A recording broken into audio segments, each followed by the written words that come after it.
Mantan Menteri Badan Usaha Milik Negara BUMN Dahlan Iskan kembali dibidik oleh Kejaksaan Tinggi DKI Jakarta.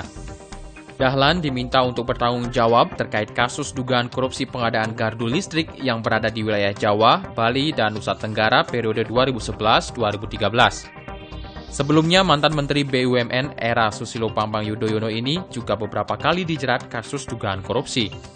Inilah kasus yang menjerat Dahlan Iskan. 5 Juni 2015 diduga terlibat kasus dugaan korupsi pembangunan gardu induk Jawa, Bali, dan Nusa Tenggara tahun anggaran 2011-2013. Mantan Direktur Perusahaan Listrik Negara Dahlan Iskan akhirnya ditetapkan sebagai tersangka oleh Kejaksaan Tinggi DKI Jakarta. Menurut Kepala Kejaksaan Tinggi DKI Jakarta Adi Tugarisman, tim penyidik Kejaksaan Tinggi DKI Jakarta telah mendapatkan dokumen yang cukup untuk menjerat Dahlan Iskan.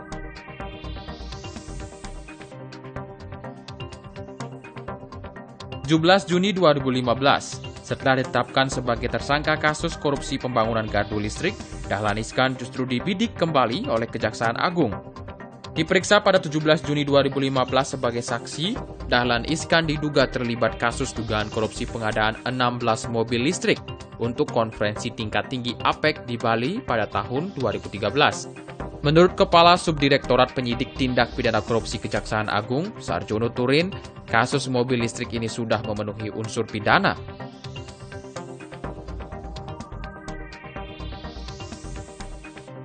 ...22 Juni 2015, Dahlan Iskan kembali diperiksa sebagai saksi oleh Badan Reserse Kriminal Polri. Kali ini, Dahlan diperiksa terkait kasus pembelian bahan bakar diesel oleh PLN.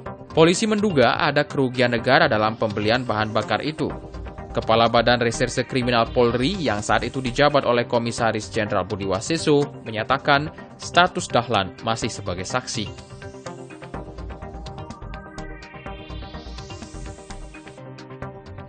...3 Juli 2015, tidak hanya dibidik oleh Kejaksaan Tinggi Jakarta, Dahlan Iskan yang ketika itu menjabat sebagai Direktur PT Pancawira Usaha, juga dibidik oleh Kejaksaan Tinggi Jawa Timur. Dahlan diincar dalam kasus hilangnya aset badan usaha milik daerah pemerintah Jawa Timur. Ia dianggap menjual aset tanpa lelang.